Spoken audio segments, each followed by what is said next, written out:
The war was going badly. Very badly. Ambassador Velkari stood in the council chamber, her forearms trembling as she watched the holographic display. Another red dot blinked out. Another world lost. The Catharn Dominion had taken 40% of known space in just 5 years. 40%. The number made her sick. Around the circular chamber, representatives from a dozen species sat in silence. The lumens, beings made of living crystal, dimmed their light in mourning. The depth dwellers from the water worlds bubbled nervously in their tanks. Everyone knew what this meeting meant. They were losing. Velkar Prime has fallen, Velkari announced, her voice steady despite her fear. 300 million of my people are now under Catharn rule. The fortress world held for 6 months, but their armies are too strong. Too many. A lumen named Brightness at Dawn spoke up, his voice like wind chimes. The Catharn fight with no honor. They send millions of soldiers. They bomb from orbit. They do not care about civilian casualties. How do we fight such an enemy? We can't, said Depth Dweller Cornash from his tank. Not with traditional warfare. We need something different. Something they don't expect. All eyes turned to the empty seat at the table. The human seat, Velkari felt a strange mix of hope and doubt. The humans had joined the Galactic Council only 50 years ago. They were new. Weak, according to most assessments. They had no hive mind like the Velkari, no crystalline memory banks like the lumens, no collective consciousness at all. They were just individuals, arguing and fighting among themselves as much as working together. But they had stayed out of the war. Completely out. When asked why, their ambassador always said the same thing. We're observing, learning. We'll help when we can make a difference. Should we ask them? Velkari said quietly. The humans. The chamber erupted in discussion. Some species laughed. Humans. The species that couldn't even agree on a single government for their own world? The ones who spent more time making entertainment and art than building weapons. What could they possibly do against the Catharn war machine? But desperation makes strange decisions easier. 3 days later, Ambassador Chen walked into the council chamber. She was short compared to most species present, with dark hair pulled back and eyes that seemed to see everything. She listened to the briefing in silence. The Catharn were sending 3 million troops to Threshold 9, a strategic world at the crossroads of 3 major trade routes. If it fell, the Council's territory would be split in half. Can you help us? Velkari asked, trying not to sound too desperate. Ambassador Chen was quiet for a long moment. Then she nodded. Yes, we'll send forces. Relief flooded through Velkari. How many? How many divisions? How many ships? 1 division. 20,000 soldiers. The chamber went silent. Then someone laughed. 20,000? Against 3 million? It was suicide. It was pointless. Chen stood up, her expression calm but serious. I need to warn you all. You won't like how we fight. Our methods are different from yours. Very different. But you'll like the results. What methods? Brightness at Dawn asked. You'll see soon enough. Chen paused at the door. Just remember you asked for our help. Don't judge us too harshly when you see what we do. 2 weeks later, human forces arrived at Threshold 9. The galaxy watched. Everyone watched. Orbital cameras, embedded journalists, sensor networks, all focused on this tiny human force facing an impossible enemy. The Catharn had already landed their armies. 3 million soldiers spread across the main continent, their dropships blackening the sky for hours. They set up massive base camps, each one a fortress. Their commanders broadcast messages of inevitable victory. They had never lost a ground campaign. Never. Then the humans landed. 20,000 drop pods screaming through the atmosphere. They hit the ground in scattered patterns nowhere near each other. The pods opened and soldiers emerged, dressed in strange camouflage that seemed to shift colors. They carried weapons, but nothing impressive. No heavy armor. No massive war machines. Just soldiers with rifles and equipment packs. The Catharn commanders watched from their bases and laughed. This was the great human military? This was supposed to save the Council? Then something strange happened. The humans didn't form defensive positions. They didn't build bases. They didn't even group up into proper military formations. Instead, they split into small teams and started moving. Not toward the Catharn forces, but away from them. Into the ruins of cities. Into cave systems. Into the dense forests and mountain ranges they were retreating. Before the first shot was even fired, humanity was running away. Valkyrie watched from the command ship in orbit, her heart's sinking. She had hoped, truly hoped, that humans knew something the Council didn't. But this was just cowardice. 20,000 humans running and hiding while 3 million Catharn soldiers prepared to crush them. The Catharn War Master, a massive creature named Kreltok, broadcast a message across all channels. Is this the great human military? They run like prey animals. We will hunt them down and show the galaxy what happens to cowards. The galactic audience agreed. Commentators called it a disaster. The humans had doomed themselves. This wouldn't be a battle. It would be an execution. But Ambassador Chen, watching the same feeds, just smiled. Give it 3 days, she said quietly to Valkyrie. Just 3 days. Then you'll understand. 3 days seemed like a long time to wait for disaster, but Valkyrie had no choice. The humans were already on the ground, already moving through Threshold 9's wilderness like ghosts. The Catharn sent their 1st battalion to hunt them down, 10,000 soldiers fully armed, supported by aircraft and armored vehicles. They entered the ruins of New Threshold City at dawn, confident and ready. By sunset, they had all vanished. Not dead. Not captured by any visible means, just gone, as if they had never existed at all. And that's when the galaxy stopped laughing and started paying attention. The first reports came in slowly, confused and uncertain. War Master Kreltok stared at the communication console in his command center. The 1st Battalion had entered New Threshold City 6 hours ago. They had checked in regularly at first. Standard reports, buildings cleared, positions secured, no enemy contact. Then 3 hours ago the report stopped. Just stopped. Send another signal, Kreltok ordered. His second-in-command obeyed, sending the coded message that required a response within minutes. Nothing came back. Communications failure? Kreltok asked, though he didn't believe it. The Catharn military had the best technology in the galaxy. Their systems didn't just fail, no sir. The relay stations are working perfectly. It's the battalion itself that's not responding. Kreltok felt something he hadn't felt in 20 years of warfare. Uncertainty. Send the 2nd Battalion. Have them investigate and establish contact with the 1st. 8,000 more Catharn soldiers marched into New Threshold City. The galactic observers followed them with cameras and sensors. Everyone wanted to see what had happened to the 1st Battalion. Equipment malfunction? Some kind of human trap? A local disaster? The 2nd Battalion spread out through the ruins, calling out for their comrades. They found empty streets and abandoned buildings. They found Catharn equipment, weapons, even half-eaten meals. But no soldiers. Not one single body. Not one prisoner, nothing. 1st Battalion, respond. The calls echoed through the empty city. Silence answered them. Then, as the sun began to set, the 2nd Battalion stopped responding too. One by one, squads went dark. Companies lost contact with each other. Within 4 hours, 8,000 more Catharn soldiers had simply vanished into the ruins. The galaxy watched in growing horror and confusion. Valkyrie sat in the observation deck, her 4 eyes wide with disbelief. What's happening down there? Where did they go? Ambassador Chen sat beside her, calm as ever.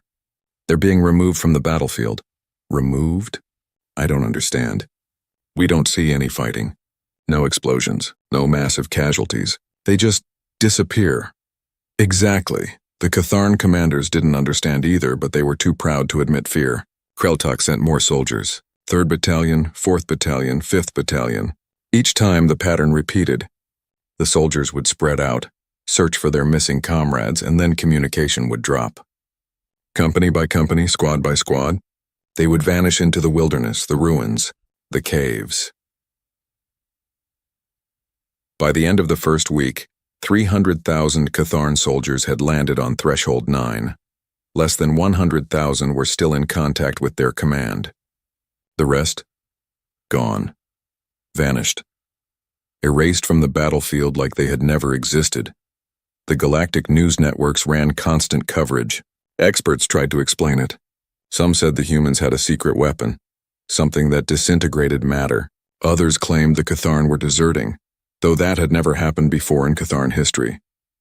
A few even suggested that Threshold 9 itself was somehow cursed, but the truth was simpler and more terrifying than anyone guessed. The humans were hunting.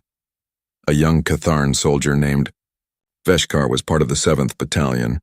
He had been excited to join the campaign, eager to prove himself in battle.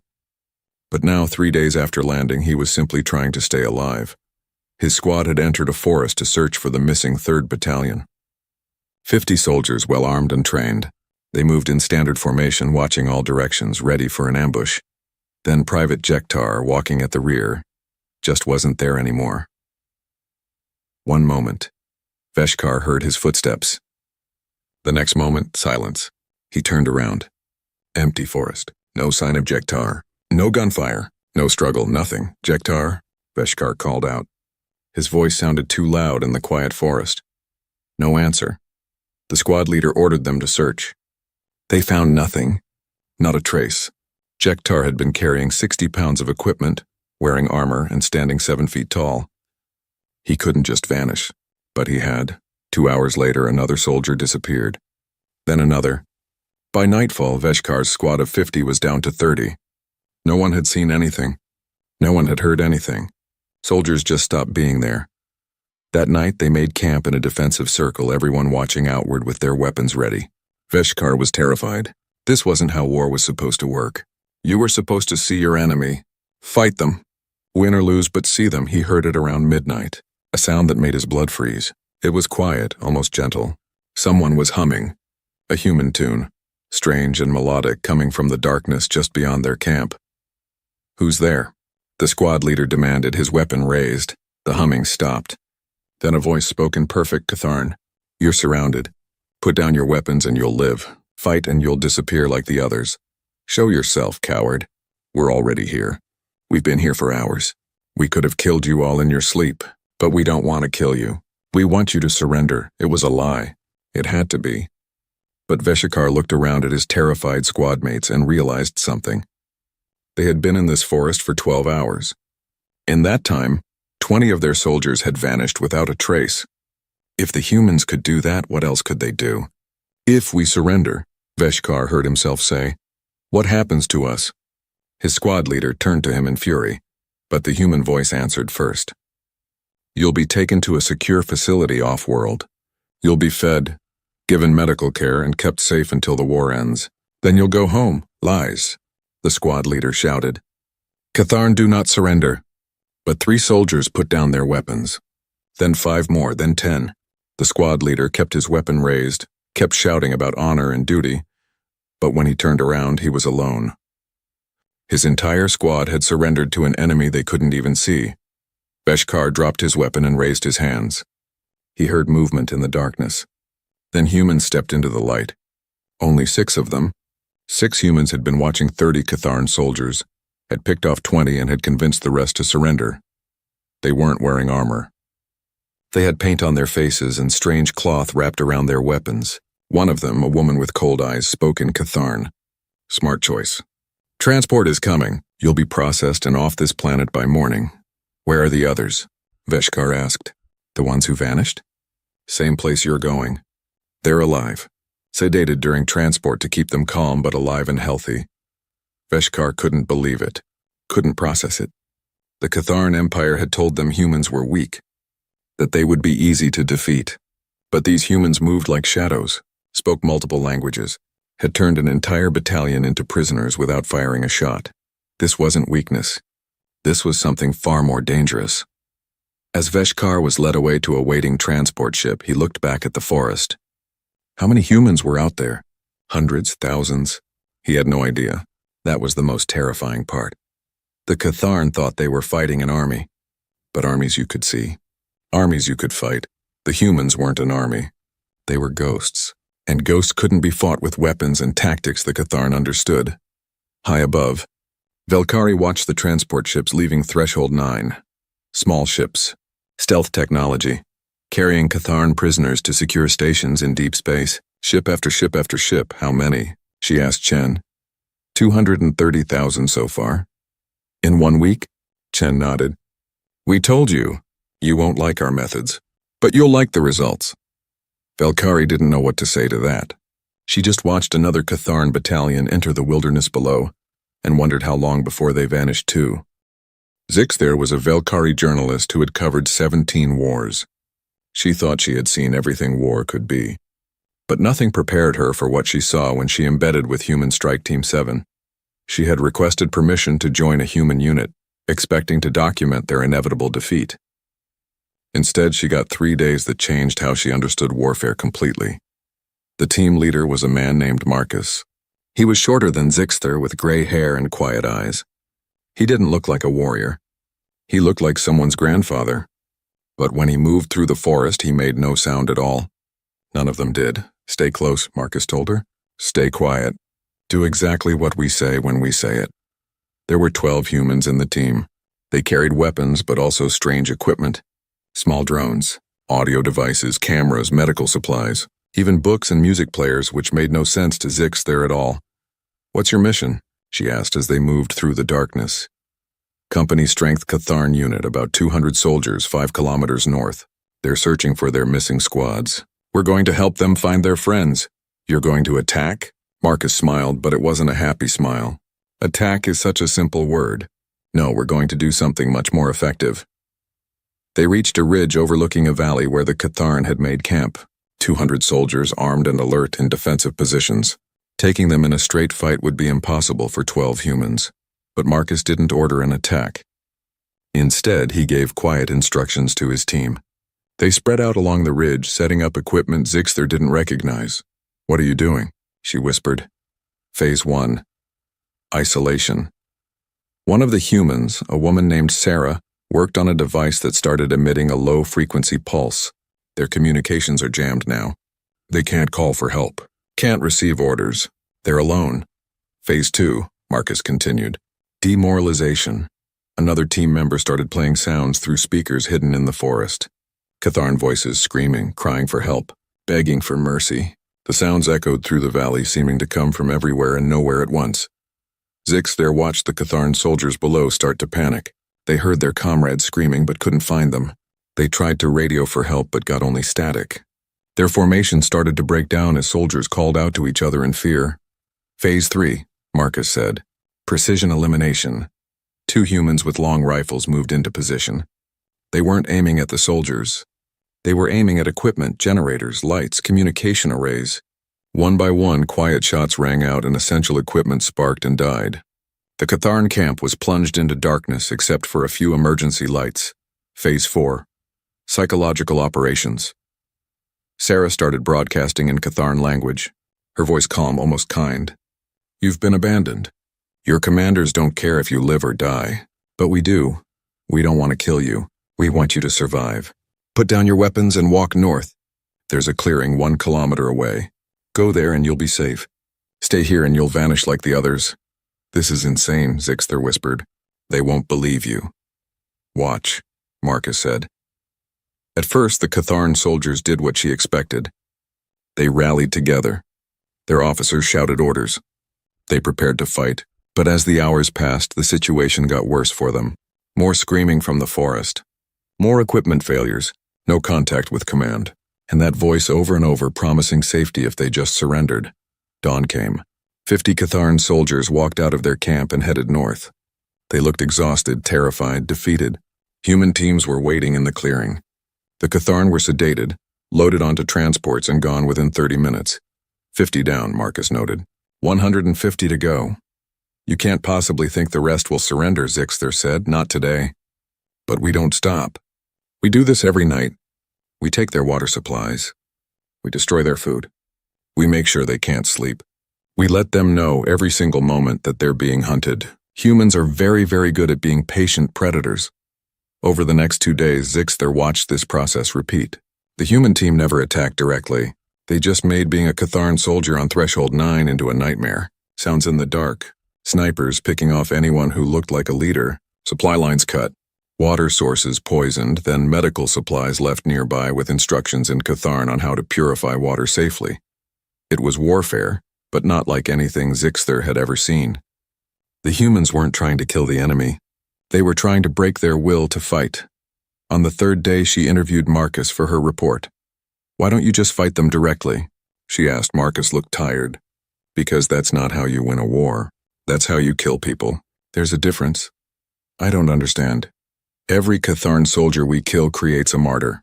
creates anger, creates a reason to keep fighting. But every Catharn soldier we capture and treat well, that creates doubt. That makes other soldiers think maybe surrendering isn't so bad. Maybe the enemy isn't evil. Maybe this war isn't worth dying for. That's manipulative. Yes, war is manipulation. It's economics. It's psychology. My people learned this lesson the hard way. Marcus stared out at the forest. We spent 10,000 years killing each other on our home world. We got very, very good at it. But we also learned that the best victory is the one where the enemy chooses to stop fighting. Zixter thought about that. The other species in the galaxy, they fight for honor, for glory, for territory. We fight to end the fight, Marcus said simply. Every human soldier you see here has studied psychology, languages, cultural warfare. We don't just learn how to kill.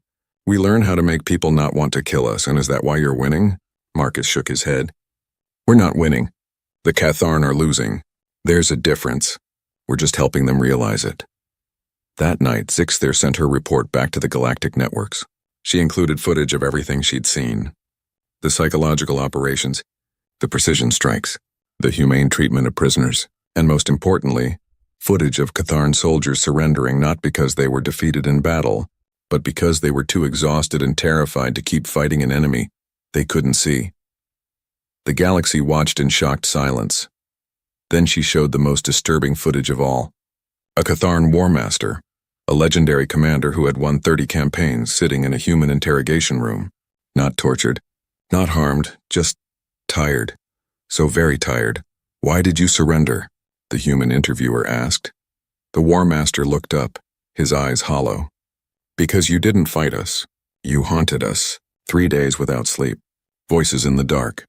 My soldiers vanishing one by one. I couldn't protect them. Couldn't lead them. Couldn't even see the enemy. What kind of war is that? The kind we win, the human said quietly. The war master laughed bitterly. You don't fight like warriors. You fight like demons. No, the human corrected. We fight like humans, and that's much, much worse. When the interview ended, the galaxy finally understood. The humans weren't weak. They were just fighting a different kind of war. A war where the goal wasn't glory or territory or even victory in the traditional sense. The goal was to make the enemy quit. And against that kind of warfare, the Catharn Dominion's strength meant nothing. Their numbers meant nothing. Their weapons and ships and honor meant nothing, because you can't fight an enemy that won't let you see them, can't defeat a force that treats surrender as victory, can't win against people who study you, understand you, and use your own psychology against you. The Catharn Dominion demanded that humans fight honorably, fight in open battle, fight like proper warriors. The human response was broadcast across every channel in the galaxy.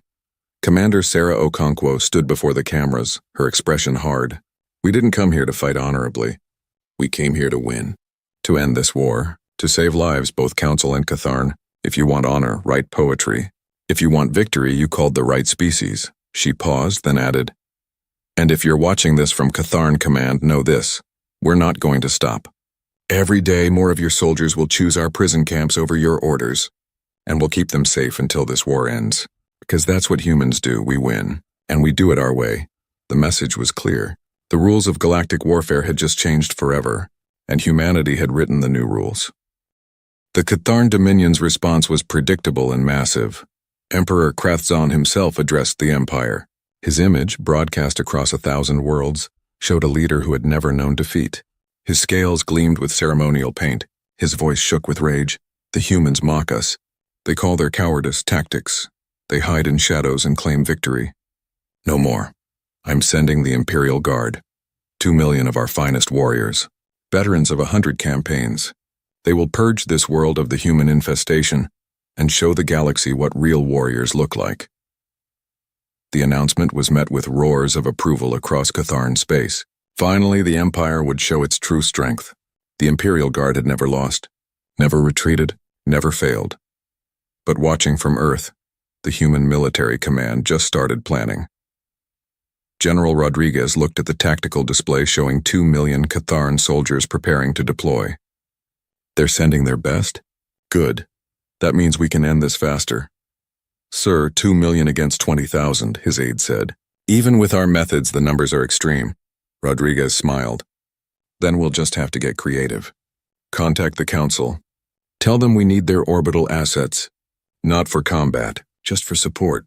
What kind of support? The kind that lets us turn an entire planet into a cage. The Imperial Guard landed on Threshold 9 with overwhelming force. They weren't the standard Catharn soldiers who had come before. These were elite troops trained in counterinsurgency and urban warfare. They knew about the human tactics now. They were prepared for psychological operations and ambush tactics, or so they thought. The humans requested something strange from the Council. Not weapons, not troops, just technology, millions of tiny sensors, communication relays, weather satellites, mapping drones. The Council didn't understand but provided what was asked. Over 2 weeks, the humans seeded Threshold 9 with so many sensors that they could track individual Catharn soldiers.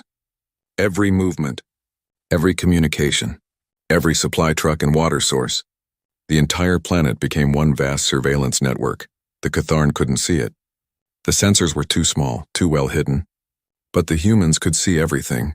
Commander Chen stood in the orbital command center watching the holographic display. Every Catharn soldier showed up as a red dot. Every human team was a blue dot. It looked like a game, but it was something far more serious. We're not fighting a war anymore, she explained to Valkyrie, who was watching in fascination. We're managing one. Like a doctor manages a disease. We know where every enemy is, what they're doing, what they need, and we can stop them from getting it. I still don't understand how 20,000 can beat 2 million, because we're not trying to beat them in battle. We're trying to make them not want to fight anymore.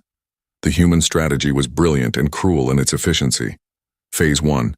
Cut the supply lines. Every convoy carrying food or water was ambushed. Not destroyed, but captured. The supplies were taken to secure locations. The Catharn drivers were sedated and transported off-world. The vehicles were left behind, empty. Phase 2. Control the resources.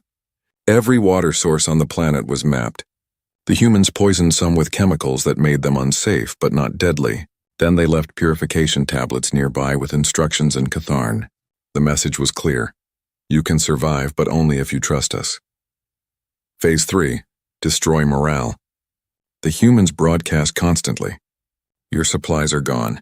Your water is controlled. Your leaders lied to you. This planet was supposed to be an easy victory. Instead, you're starving in the wilderness while we know exactly where you are. It took 3 weeks for the effects to show. A Catharn Imperial Guard commander named Vethrak led a battalion of elite soldiers. They had been on Threshold 9 for 20 days. In that time, they hadn't eaten a full meal once. Their water was strictly rationed. Half his soldiers had some kind of stomach sickness from drinking untreated water, and they still hadn't seen a human in direct combat. This is insane, his second-in-command said. We're the Imperial Guard. We should be hunting them down, fighting them properly. With what? Vethrak gestured at his exhausted troops. Half can barely walk. We've had 3 soldiers collapse from dehydration in the last hour, and the humans are everywhere and nowhere. That night they heard the broadcast, a human voice speaking perfect Catharn. Commander Vethrak, we know where you are. We've been watching your battalion for weeks. We know you're out of food. We know your medical supplies are almost gone. We know 3 of your soldiers need immediate treatment for infection. Vethrak stared at the radio in disbelief. How did they know his name? How did they know about the infections? The voice continued.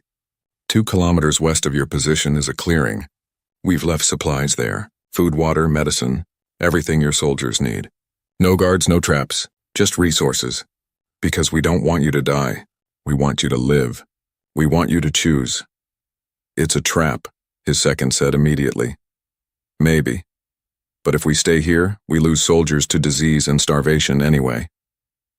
Vethrak made a decision he never thought he'd make. Send a scout team. 5 soldiers. Have them check the clearing. The scout team found exactly what the humans promised. Crates of food, containers of clean water, medical supplies with instructions in Catharn, and a sign that read, "You don't have to fight. Safe surrender zone 5 km north. No shame in survival." Vethrak stood over the supplies, his mind racing. This was worse than any battle. In battle, you knew what to do. You fought or you died, but this, the humans were giving him options, choices, making him think about whether this war was worth continuing. That night, 10 of his soldiers deserted. They took supplies and headed north. Vethrak tried to stop them, but his heart wasn't in it. How could he order soldiers to stay and starve when the enemy was offering them safety? 3 days later, 20 more left, then 30. Within 2 weeks, Vethrak's elite battalion of 500 was down to 200. Not because they were killed, because they chose to leave. And this pattern repeated across the entire Catharn force. The humans had done something revolutionary. They turned Threshold 9 into a place where surrendering was easier than fighting, where every Catharn soldier faced a simple choice every day: suffer under your own commanders or accept human mercy. The psychological campaign was devastating. Humans broadcast testimonials from prisoners, Catharn soldiers who had surrendered weeks ago, now healthy, well-fed, and safe. They're not torturing us. They're not killing us. We have food, beds, medical care. They say we'll go home when the war ends. I believe them. The Catharn command tried to counter this. They broadcast messages calling the surrendered soldiers traitors. They threatened punishment. They appealed to honor and duty. But hungry, thirsty, exhausted soldiers cared less about honor than survival. 4 months after the Imperial Guard landed, the numbers told the story. Of 2 million Catharn soldiers, only 400,000 were still actively fighting. 800,000 had surrendered. The rest were in hiding, too demoralized to fight but too afraid to surrender. Emperor Krathzan faced a crisis unlike any in Catharn history. His best troops, his elite forces, were giving up without a real fight. The humans had found something worse than killing his soldiers. They had made his soldiers not want to fight. The final blow came when General Vethrak himself surrendered. Not in secret, not quietly. He broadcast his surrender on all channels. I am General Vethrak of the Imperial Guard. I have served the Dominion for 30 years. I have won 15 campaigns. But I cannot win this one. Not because the humans are stronger. Because they're smarter. They don't fight to kill. They fight to end fighting. And I choose to accept their offer of peace. He looked directly into the camera. To all Catharn soldiers on Threshold 9, there is no shame in survival. Our leaders sent us to die for pride. The humans offer us life. I choose life.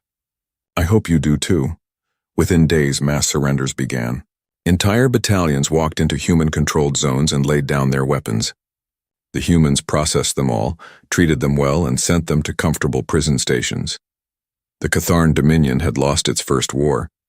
Not to superior weapons, not to better tactics, but to an enemy that understood something fundamental. Every soldier, regardless of species, wants to survive. And if you give them a path to survival, many will take it. From orbit, Valkyrie watched the final Catharn forces evacuate Threshold 9. The planet that was supposed to be a quick victory had become a nightmare for the Dominion. 2 million soldiers deployed, less than 200,000 leaving. The rest either prisoners or dead from their own commander's refusal to retreat. They're leaving, she said to Ambassador Chen. Yes, we've won. You didn't destroy their army. Chen smiled. No, we broke their will. That's better. Dead soldiers create martyrs. Surrendered soldiers create doubt. Doubt ends wars faster than weapons ever could. The message to the entire galaxy was clear. Humanity had changed warfare forever, and nothing would ever be the same again. The Galactic Council chamber was silent as Commander Sarah Okonkwo walked to the center. Every species representative was present. This was history being made, and everyone knew it. The Battle of Threshold 9, as it was now called, had ended 3 weeks ago. The Catharn Dominion had retreated. For the first time in 300 years they had lost, and they had lost to a force 100 times smaller than their own. Okonkwo stood tall even though she was shorter than most beings in the room. She wore her uniform simply with no medals or decorations. She didn't need them. Everyone knew what she and her soldiers had accomplished. Members of the Council, she began. You asked us to help, we did. The Catharn threat to Threshold 9 has been eliminated. The planet is secure. The trade routes are open. Your people are safe. Valkyrie stood, her forearms spread in respect.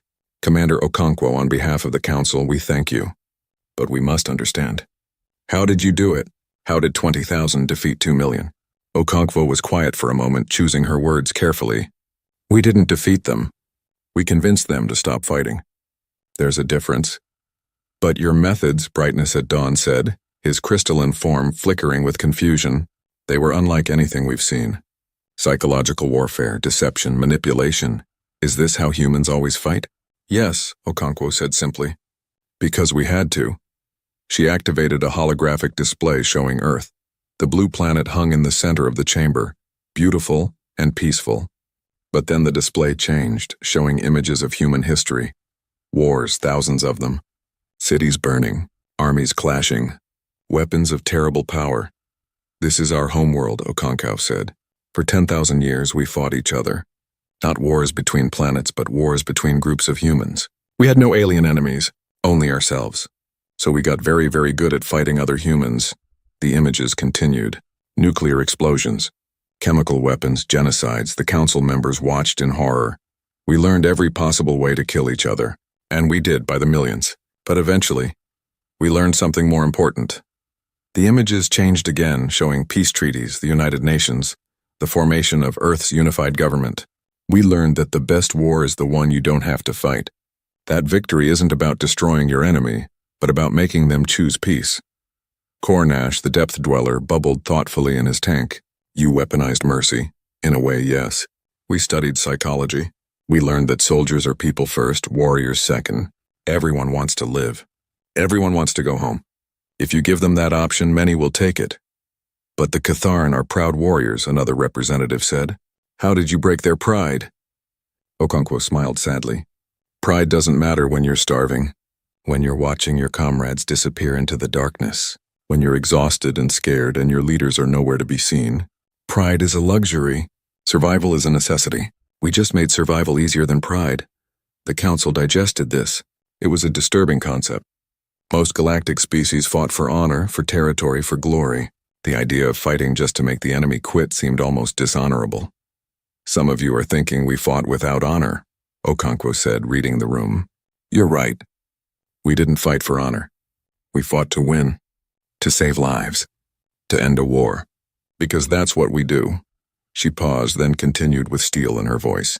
Every species here has fought wars of conquest. Wars to take resources, to expand territory, to prove superiority. We've fought wars of survival. There's a difference. When your enemy is yourself, when you've nearly destroyed your own species multiple times, you learn that war isn't glorious. It's terrible. And you learn to end it as quickly as possible, with as few deaths as possible. The Catharn prisoners? Velkari asked. What will you do with them? We're returning them. The chamber erupted in shocked voices. Returning them? After capturing nearly 2 million soldiers? Okonkwo waited for silence. Yes, all of them. Healthy, unharmed, and with a complete record of how we treated them. Because we want peace, not revenge. 3 days later, the first prison ships returned to Catharn space. The Dominion's leaders expected broken, tortured soldiers. Instead, they got healthy troops with stories of human kindness, of good food and medical care, of being treated like prisoners of war should be treated, according to rules the humans had developed over centuries.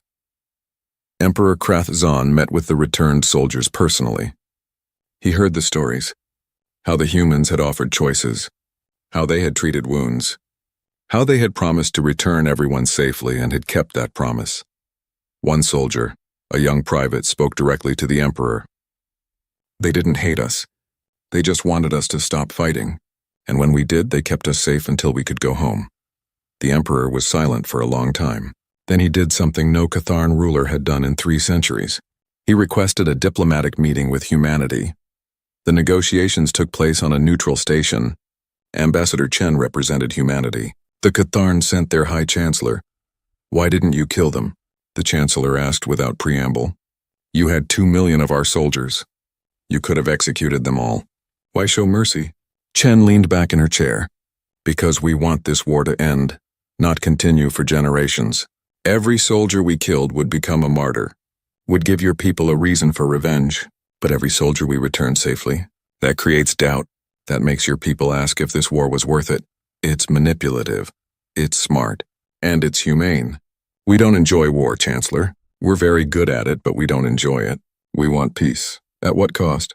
The Catharn Dominion stops its expansion, returns conquered worlds to their original governments, and opens diplomatic relations with the Council. The Chancellor stared at her. You're dictating terms? You won one battle. We won the only battle that mattered, and we can do it again and again and again. Every army you send will dismantle, not through killing, but through making your soldiers choose survival over orders. How long can your empire survive when its own troops don't believe in fighting anymore? It was a threat and a truth at the same time. The Chancellor knew it. The Emperor knew it. The entire Dominion knew it. 3 months later, the Catharn Dominion signed a peace treaty with the Galactic Council. They returned the conquered worlds. They opened trade negotiations. They joined the Council as a probationary member. The war was over. Humanity had won without fighting a single large-scale battle. Years later, Sixther published her definitive book on the Threshold 9 campaign. It became required reading at every military academy in the galaxy. She titled it, The Vanishing: How Humanity Changed Warfare Forever. In the final chapter, she included an interview with a retired human soldier named Marcus, the same man who had shown her humanity's methods. "How do you feel about what you did?" she asked him. Marcus, now older and grayer, thought carefully. "I feel like we did what was necessary. War is terrible. People die. Families are destroyed, so we found a way to end wars faster, with fewer deaths." "Is that wrong?" "Many species think it is. They say you don't fight honorably. And how many people did their honorable fighting kill?" "Millions? Billions over their history?" Marcus shook his head. "We don't fight for honor. We fight for peace. And if that makes us manipulative or cruel or dishonorable, I can live with that. Because our soldiers go home, and the enemy soldiers go home too. Everyone survives. That's more honorable than any glorious death in battle. Do you think the galaxy has learned from what you did?" Marcus smiled. "Some have. Others haven't, but they'll learn. Because war isn't about who's strongest. It's about who can end the conflict fastest. And we've shown there's a better way than just killing until someone gives up." Sixther's final paragraph became famous across the galaxy. The humans entered the war zone and armies vanished. Not into death, but into surrender. Not through superior weapons, but through superior understanding of what every soldier wants: to survive. Humanity didn't teach the galaxy how to fight better. They taught us how to end fighting altogether. And that may be the most dangerous weapon of all. Because an enemy you can't make stop fighting is one thing. An enemy who makes you choose to stop fighting? That's something the galaxy had never seen before. And now that we have, warfare will never be the same. The book ended with a quote from Commander Okonkwo's speech to the Council. "We're not warriors. We're survivors. We survived ourselves for 10,000 years. Survived our own worst impulses, our own destructive nature, our own capacity for evil. And in surviving ourselves, we learned the most important lesson. The strongest victory is the one where everyone gets to go home. That's not weakness. That's wisdom. And wisdom always defeats strength in the end." The galaxy watched humanity and finally understood. The species that had nearly destroyed itself had learned how to end destruction. The people who had perfected warfare had learned something more important: how to perfect peace. And in a galaxy full of warriors, humanity became known not as the best fighters, but as the ones who made fighting unnecessary. That was their true power. Not strength, but understanding. Not weapons, but wisdom. And the entire galaxy knew. Never let the humans get creative. Because when they do, they don't just change battles. They change everything. The sky over Lyra 6 turned a dark purple as the sun set behind the jagged mountains. Elaine Winters stood at the viewport in the colony's main control room, watching the last light fade.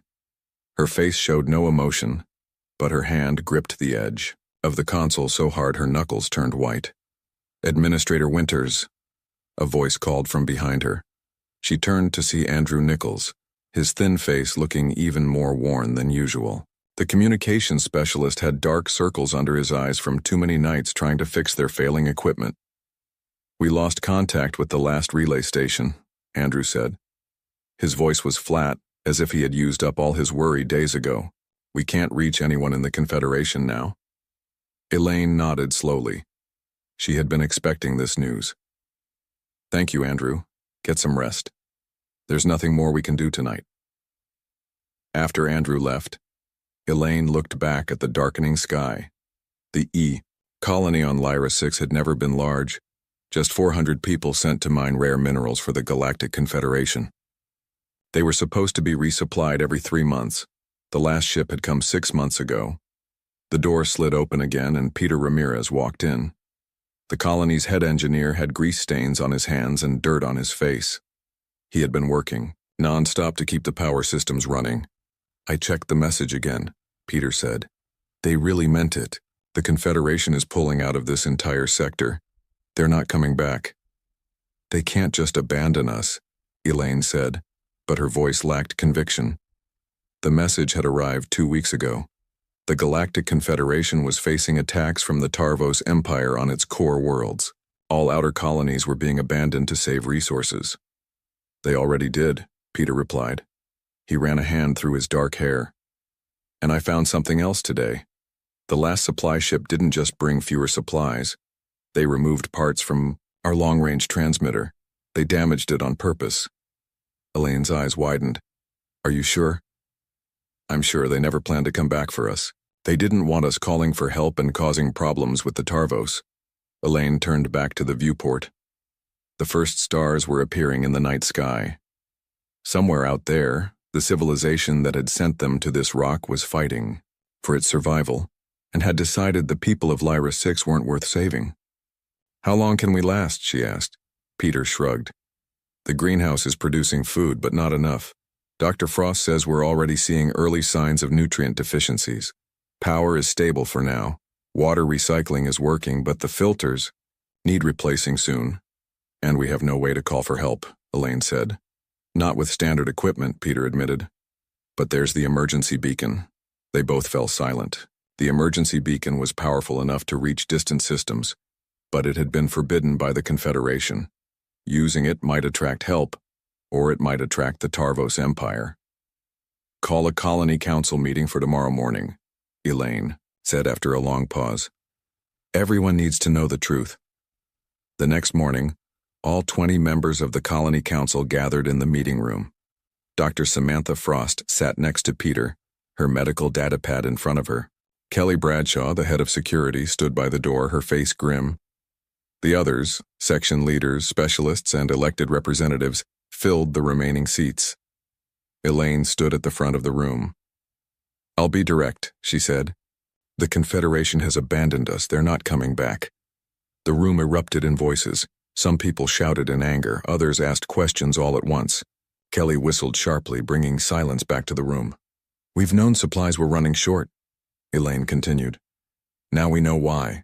The Confederation is at war with the Tarvos Empire. They've pulled back to their core systems. What about our families back home? Someone asked. We don't know, Elaine admitted. We've lost all contact. Dr. Frost stood up. She was a tall woman with short gray hair and a calm manner that people trusted. I need to share my medical assessment, she said. At current supply levels, we'll start seeing serious health issues within 3 months. We need medicines, vitamins, and specialized nutrients that we can't produce here. Mason Griffin, who ran the hydroponics section, nodded in agreement. The soil here is wrong for many of our crops. We're trying to adapt, but it's not going well. The mood in the room grew darker with each report. Fuel reserves, replacement parts, ammunition for the few weapons they had. Everything was in short supply. What about the emergency beacon? Peter finally asked, saying out loud what several were thinking. Kelly shook her head. The Tarvos would reach us before any help could come. We don't know that, Peter argued. There might be independent traders, other human colonies. The Confederation made it clear. Kelly interrupted. No one else is supposed to be in this sector. If we light up that beacon, we're announcing our location to everyone, including the Tarvos. The argument went back and forth. Use the beacon and risk attracting enemies. Don't use it and slowly watch the colony die. While they argued, a young technician burst into the room. Administrator, we have a problem at the North Ridge. The ion storm last night hit the main power relay. Within minutes, the meeting broke up as people rushed to handle the new crisis. Elaine and Peter led a team to the North Ridge, where wind howled around them as they stepped out of their vehicles. The power relay stood on top of a rocky hill, partially melted from an electrical surge. Can we fix it? Elaine asked, raising her voice over the wind. Peter examined the damage. Maybe. We'll need parts from the backup systems.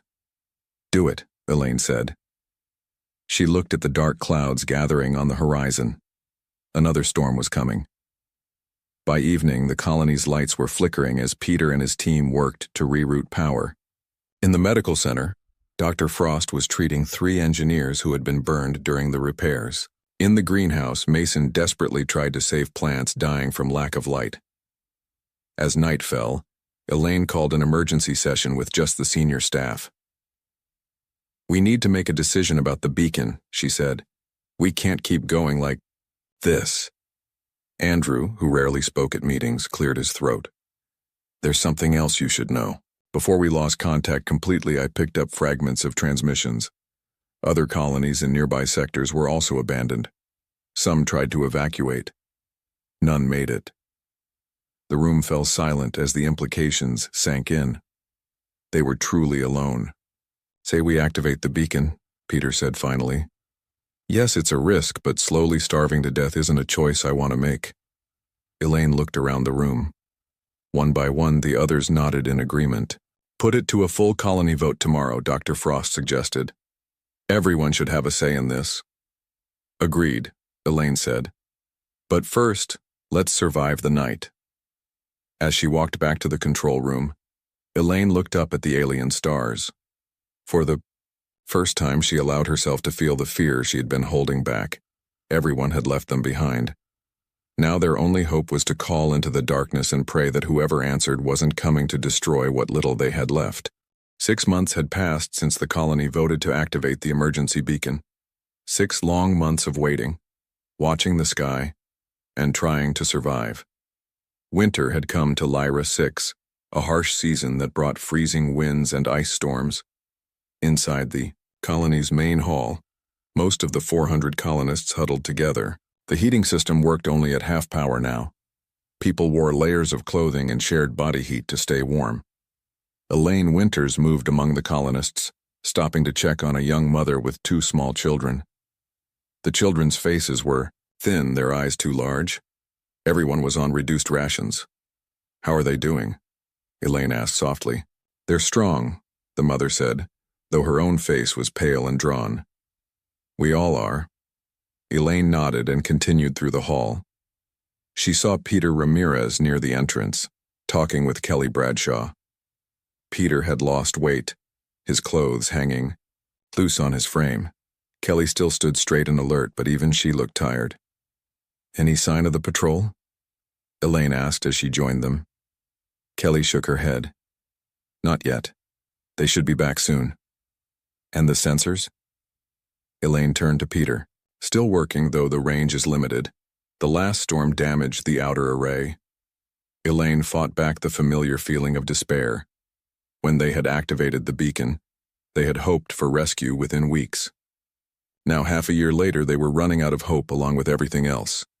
Andrew Nichols burst through the door, letting in a blast of cold air. Snow dusted his coat, and his breath came in white puffs. "Peter, Elaine, come quick!" They followed him to the communications room. Andrew had set up a makeshift scanning station using parts from other systems. He pointed to a screen where several blinking dots moved across the display. "Ships," he said. "At least 3 of them heading toward Lyra 6. Elaine felt her heart race. "Confederation?" Andrew shook his head. "The signal patterns don't match. They're not broadcasting any identification." "Tarvos?" Kelly asked, her hand moving to the stunner at her hip. "Maybe." Andrew adjusted some controls. "They'll reach orbit in about 6 hours. Elaine took a deep breath. "Kelly, gather your security team. Peter, we need to secure the critical systems. Andrew, keep monitoring those ships. I'll inform Dr. Frost and the Council." As they moved to carry out her orders, Elaine paused by the viewport. The sky was clear for once, stars shining coldly above the frozen landscape.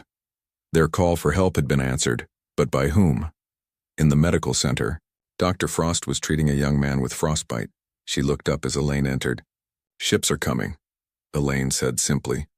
Samantha Frost's hands paused for just a moment before continuing to wrap a bandage. "How long do we have?" 6 hours. Maybe less. I'll prepare for casualties." Dr. Frost's voice was calm, but her eyes showed her fear. The medical supplies are almost gone. If there's fighting... She didn't need to finish the thought. They both knew. There's something else, Elaine said. The illness in Section 3, have you made any progress? Dr. Frost shook her head. 10 cases now. Fever, confusion, skin lesions. Nothing in our database matches it, and it's spreading. Another problem they couldn't solve. Elaine thanked the doctor and continued to the greenhouse where Mason Griffin was working. The large glass structure was the warmest place in the colony, though many plants were failing despite Mason's best efforts. I heard, Mason said when she entered. Ships are coming. He was a short man with strong hands and a gentle way about him. Is it rescue or trouble? We don't know yet, Elaine admitted. But we need to prepare for the worst. Can you secure the seed vault? Mason nodded. I've been keeping our most important seeds separate just in case. He hesitated. There's, something you should see. He led her to the back of the greenhouse where a curtain separated a small area from the rest. Behind it, strange plants with purple stems and silver leaves grew in neat rows. What are these? Elaine asked. Native plants. I found them growing. Near the South Ridge, they're edible. I tested them myself. And they grow fast even in our soil. For the first time in months, Elaine felt a spark of hope. This could help with our food shortage. Mason smiled slightly. There's more. I've seen them. The natives. Elaine stared at him. The survey team said this planet had no intelligent life. They were wrong, or they lied. Mason lowered his voice. They're shy but curious. They look a bit like tall lizards walking on 2 legs. They've been watching us from the forest edge. Before Elaine could respond, Kelly's voice came through her communicator. Administrator, the patrol is back. They've brought someone with them. In the security office, a strange creature sat hunched on a bench. It was nearly 2 meters tall, with green-gray skin, a long neck, and large yellow eyes. Its hands had 3 long fingers with sharp claws. It wore simple clothing made from woven plant fibers. They found it watching them from the ridge, Kelly explained. It didn't resist when they approached. The creature looked at Elaine, then made a series of clicking sounds with its tongue. It's been doing that since they brought it in, Kelly said. We think it's trying to talk to us. Elaine approached slowly and knelt in front of the creature. Hello, she said. My name is Elaine. The creature studied her, then pointed to itself and made a sound like Varix. Varix, Elaine repeated. Are there more like you? The creature, Varix, nodded, then held up 4 fingers, then made a sweeping gesture. 4 groups? 4 colonies? Elaine guessed. Varix nodded again, then pointed up at the ceiling and made a distressed sound. The ships, Kelly murmured. It knows about the ships. Peter entered the room, stopping short when he saw the alien. We have a problem, he said after a moment. The long-range scanner is picking up energy signatures. The ships in orbit are charging weapons. Varix suddenly stood, startling everyone. It made urgent clicking sounds and pantomimed running, then pointed to the wall map of the colony. I think it wants to show us something, Elaine said. Kelly frowned. We can't trust it. We don't know what it wants. We don't have many options right now, Elaine countered. She turned to Varix. Show us. With armed guards following, they allowed Varix to lead them through the colony and outside to a small hill about half a kilometer away. Despite the bitter cold, the alien moved with purpose, stopping at what looked like a pile of rocks. It pushed at one rock, and to everyone's surprise, the entire formation shifted, revealing a tunnel entrance. Underground tunnels, Peter whispered. They must extend throughout the area. Varix made an inviting gesture, pointing into the tunnel, then at the colonists. It wants us to hide, Elaine realized. It's offering shelter. As if to emphasize the urgency, a distant rumble shook the ground. They looked up to see flashes of light in the sky, weapons fire. The ships are attacking each other, Peter said, studying his portable scanner. Multiple vessels engaged in combat. Elaine made a quick decision. Kelly, start evacuating the most vulnerable colonists to these tunnels. Peter, grab any portable equipment we can't lose. Andrew needs to keep monitoring those ships. As they hurried back to the colony, more explosions lit up the darkening sky. Someone was fighting in orbit around Lyra 6 and the colonists were caught in the middle. Who do you think they are? Peter asked as they ran. I don't know, Elaine replied. But someone up there is fighting someone else, and right now that's our only hope. The tunnels beneath Lyra 6 were surprisingly warm. Varix led Elaine and a group of colonists through a network of passages that seemed to extend for kilometers in all directions. The walls glowed with a soft blue light from some kind of bioluminescent moss. How long have these been here? Peter asked, running his hand along a perfectly smooth section of wall. Varix made a series of gestures that seemed to indicate a very long time. The alien pointed to markings on the wall, symbols carved into the stone that looked ancient. Dr. Frost examined the carvings. These could be thousands of years old, she said. Maybe the Lyrans had a more advanced civilization in the past. More colonists arrived in small groups guided by Kelly's security team. The children seemed less afraid of the tunnels than the adults. Some even approached Varix with curiosity rather than fear. Andrew is still at the communications center, Kelly reported to Elaine. He refused to leave. Says someone needs to monitor what's happening up there. Elaine wasn't surprised. Andrew had always been dedicated to his work. What's the latest? The battle in orbit is still going on, Kelly said. At least 2 ships have been destroyed. Andrew thinks one of the remaining vessels is trying to land. Loud boom echoed through the tunnels, causing dust to fall from the ceiling. The ground shook. That wasn't in orbit, Peter said. That was on the surface, close. Varix made urgent clicking sounds and motioned for them to move deeper into the tunnels. More Lyrans appeared, emerging from side passages. They were similar to Varix, but with different markings on their skin and various colored cloths wrapped around their bodies. The colonists followed their guides, moving away from the sounds of explosions that continued above. After about 20 minutes, they reached a large chamber where dozens of Lyrans had gathered. The space was warm, lit by the same blue moss, and contained piles of supplies, food, water containers, and what looked like tools. They prepared for this, Dr. Frost observed. They knew trouble was coming. Elaine's communicator crackled. Andrew's voice came through, broken by static. Elaine, ships, humans, not Confederation. Andrew, can you repeat? Elaine adjusted the communicator, trying to get a clearer signal. Earth Alliance, USS Horizon. Captain says, help. The connection cut out.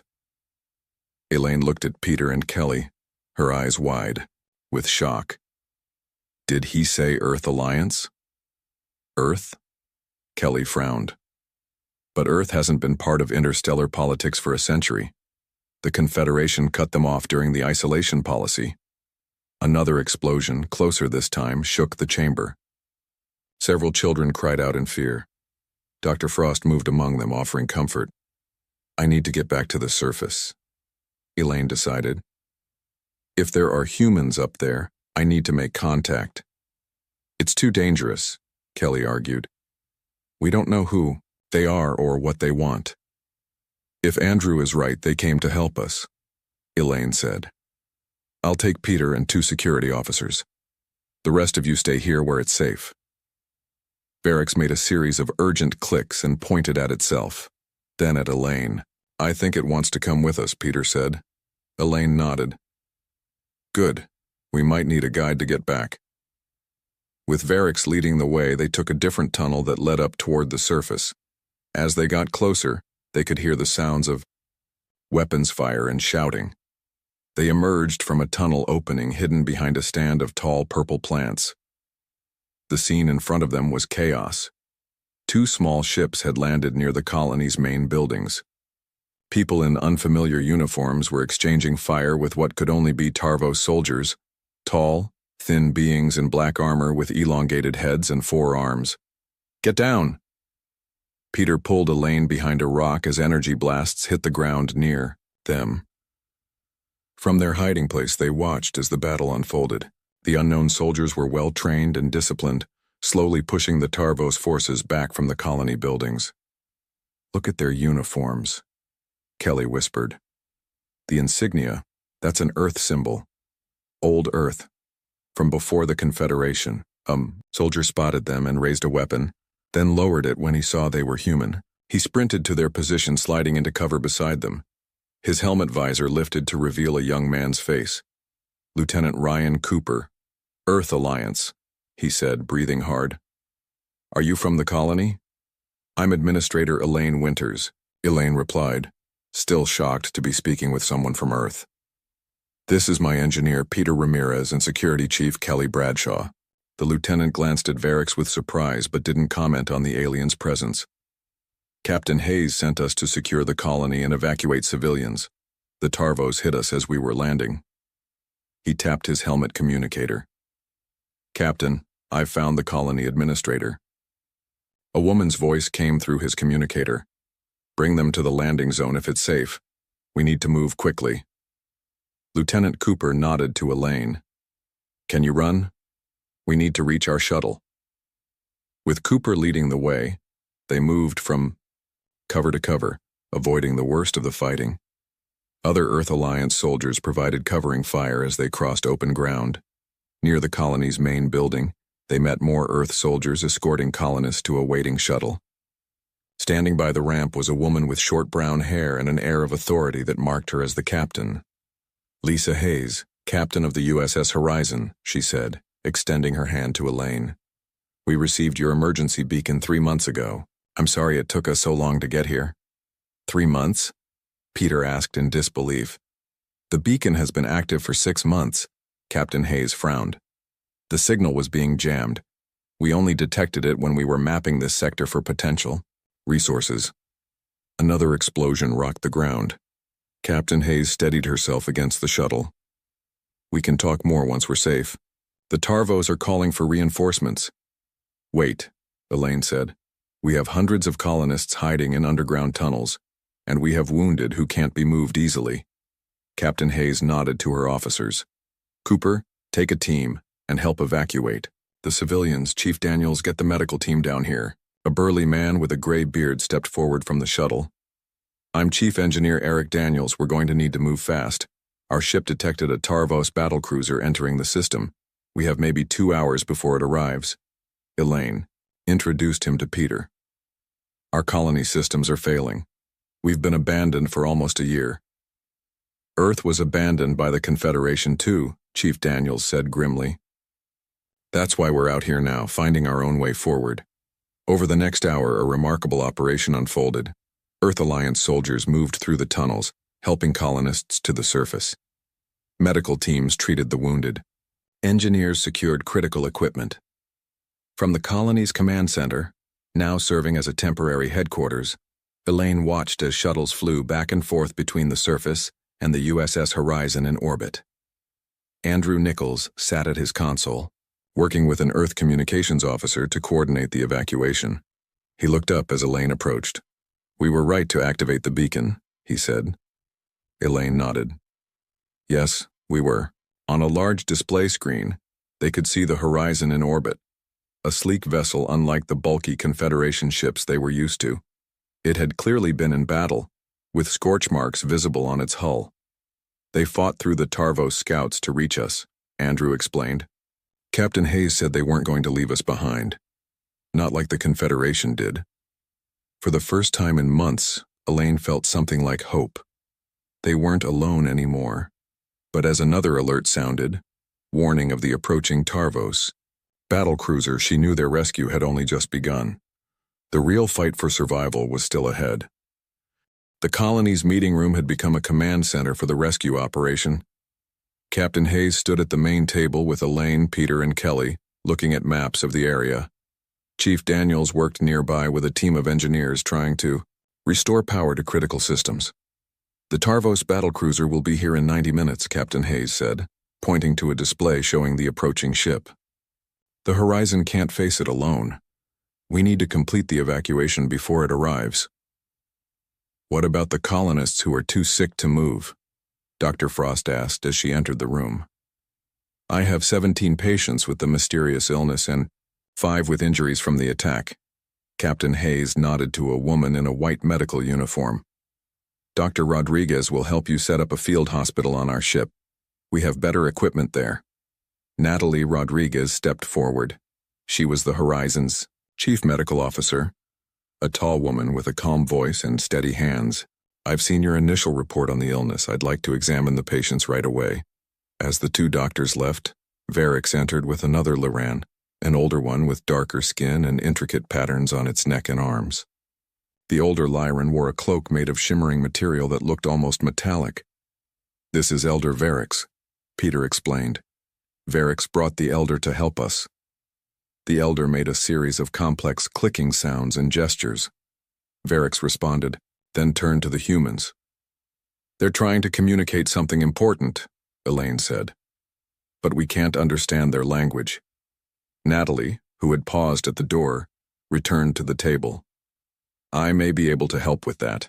On our last mission, we encountered a species with similar communication patterns. She pulled a small device from her pocket and held it up. This is a basic translation matrix. It might help. She activated the device and placed it on the table.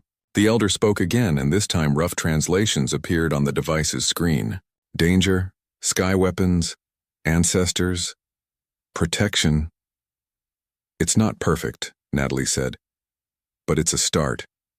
The Elder pointed at the map, specifically at a location in the mountains about 20 kilometers from the colony. The translation device showed old place, power, defense. I think they're trying to tell us about some kind of defensive system, Peter said, excitement growing in his voice. Something their ancestors built. Captain Hayes studied the map. If there's a planetary defense system that could help against the Tarvos, we need to find it. She turned to Lieutenant Cooper. Take a team to these coordinates, see what's there. I should go too, Peter said. I understand their technology better than anyone. Captain Hayes nodded. Go, but be quick, time is running out.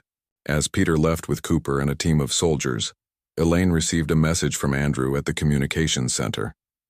The Tarvos are broadcasting a demand for surrender, she reported. They say they know we have Lyrans with us, and they consider that a violation of their territorial claims. Territorial claims? Captain Hayes looked puzzled. The Confederation charts showed this sector as unclaimed space. The Elder made a series of angry clicks. The translation device showed, Tarvos lie, steal worlds, kill people. The Confederation lied to us, Elaine realized. They knew the Tarvos were expanding into this sector. That's why they abandoned us, to avoid conflict. And they deliberately sabotaged your communications so you couldn't call for help, Captain Hayes added grimly. They left you as a buffer between them and the Tarvos. Outside, the evacuation continued. Earth Alliance shuttles carried colonists up to the horizon. Security teams set up defensive positions around the colony buildings, preparing for another Tarvos attack. In the medical center, Dr. Frost and Dr. Rodriguez worked together, treating the sick and injured. Dr. Rodriguez examined samples under a portable scanner. This isn't a natural illness, she said, looking up from her work. These cellular changes are consistent with engineered pathogens. Someone deliberately created this disease. Dr. Frost stared at her in shock. Are you saying someone infected us on purpose? Yes, Dr. Rodriguez confirmed. And I've seen something like this before. The Confederation used similar bioweapons during border disputes. They were designed to look like natural outbreaks. Why would they do that to us?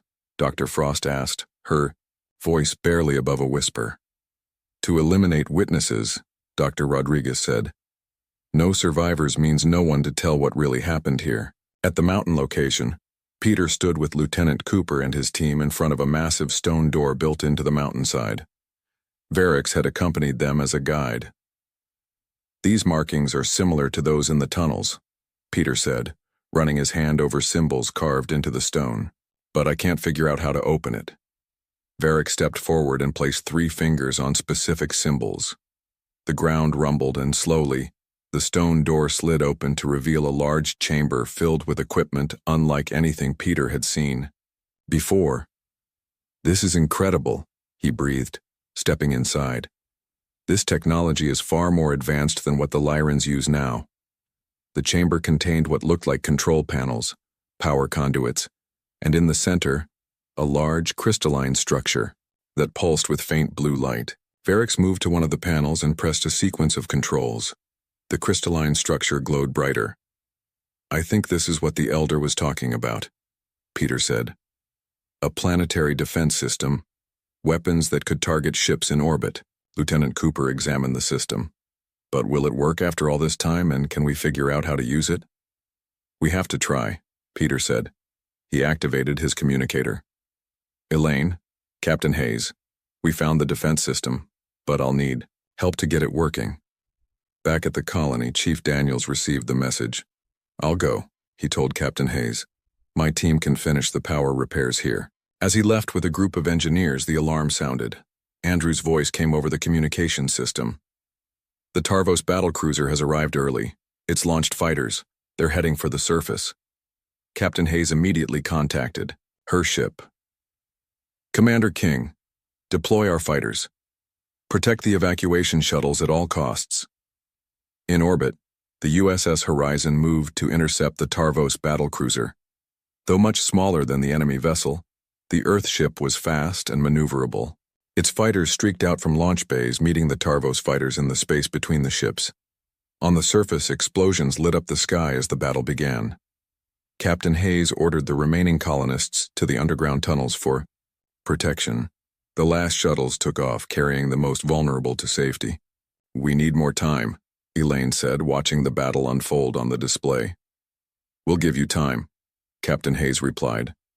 She turned to her officers. "Prepare ground defenses. We'll hold this position as long as we can." As Earth Alliance soldiers took up defensive positions around the colony, Elaine looked toward the mountains where Peter and the others were working to activate the ancient defense system. Their last best hope now rested in the hands of their engineer and technology left behind by the ancestors of the Lyrans. The Tarvos were coming in force. The question was, could the unlikely alliance of abandoned colonists, Earth rescuers, and native Lyrans find a way to stand against them? The ancient chamber in the mountain hummed with energy as Peter, Chief Daniels, and Lieutenant Cooper worked to activate the defense system. Varix moved among the control panels, showing them how different parts connected. "The power crystals are still functional," Chief Daniels said, amazed. After thousands of years, Peter studied the main control interface. "I think I understand how it works. These symbols represent targeting systems. These are power levels." Lieutenant Cooper kept watch at the entrance, his weapon ready. "Whatever you're going to do, do it fast. We're getting reports of Tarvos landing craft breaking through." Peter's hands moved across the ancient controls. "The system is designed to target ships in orbit. If we can lock onto the Tarvos battlecruiser." In orbit, the USS Horizon fought a desperate battle against the much larger Tarvos vessel. The Earthship's shields were failing under constant bombardment. "Hull breach on Deck 4, an officer called out on the bridge. "Sealing emergency bulkheads." Captain Hayes gripped the arms of her command chair as the ship shook from another hit. "Keep those fighters off our evacuation shuttles. All power to forward shields." The communications officer turned to her. "Captain, we're receiving a message from the surface. Administrator Winters says they're activating some kind of planetary defense system." "Tell them to hurry," Captain Hayes replied. On the surface, Elaine coordinated the last of the evacuation from the colony's command center. Only essential personnel remained: security teams, medical staff treating those too, injured to move, and engineers maintaining critical systems. Kelly Bradshaw entered, her uniform covered in dirt and smoke. "Tarvos ground forces are pushing toward the colony. We've set up defensive positions, but we won't hold them long." Dr. Frost arrived next, helping an injured colonist. "This is the last patient from the medical center. Everyone else is either evacuated or in the tunnels with the Lyrans." Elder Varric stood nearby, watching the tactical displays. The translation device on the table showed, "Must hold, time needed. Ancestors' weapons wake slowly." The defense system is ancient, Elaine explained to the others. Peter says it takes time to reach full power. At the mountain facility, Peter and Chief Daniels had managed to bring the main systems online. The central crystal glowed brightly, now pulsing with blue-white light. Power at 60%, Chief Daniels reported. Targeting systems coming online. Peter pointed to a display showing orbiting vessels. There's the Tarvos battlecruiser, and there's the horizon. We need to be precise with our targeting. Lieutenant Cooper looked over his shoulder. Can you do it? With Varex's help, yes, Peter said. The Lyran stood beside him, guiding his hands on the controls. The chamber shook as explosions sounded outside. Cooper's communicator crackled. Lieutenant, Tarvos forces approaching your position. They know you're there. Cooper signaled to his team. Defensive positions, we need to buy them more time.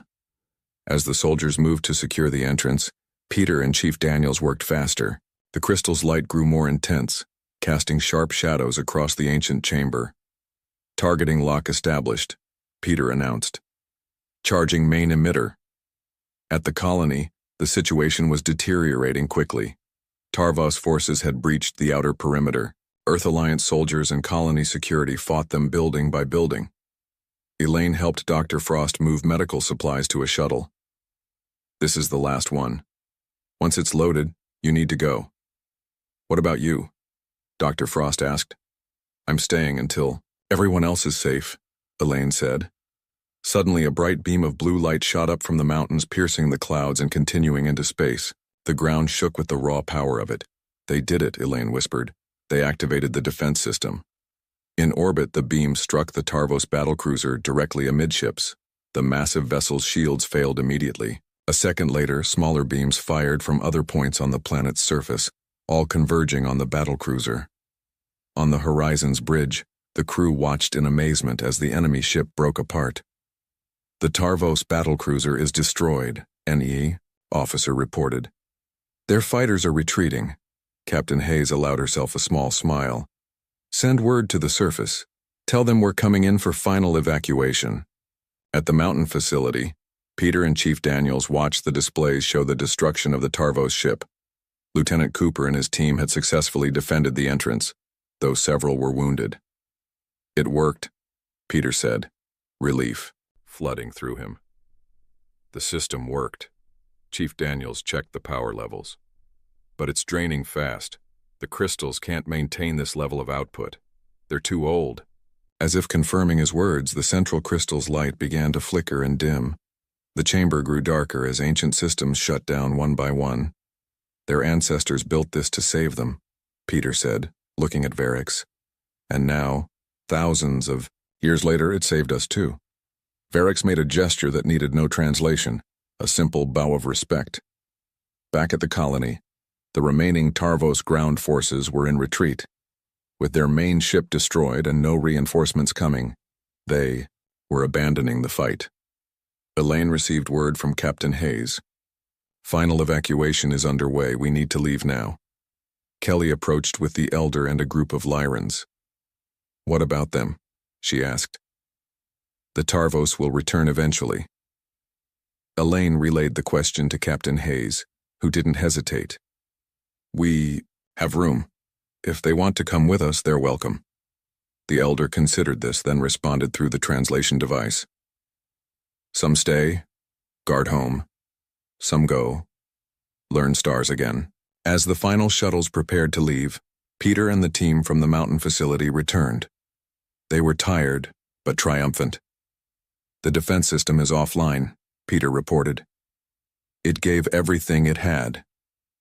Just like we all did, Elaine said. They boarded the last shuttle together, colonists, Earth Alliance personnel, and Lyrans. As they rose through the atmosphere, Elaine looked down at the colony that had been their home, and almost their grave. Captain Hayes met them in the Horizon's shuttle bay. Welcome aboard, she said. We've set course for Earth Alliance space. It's a long journey, but you'll be safe there.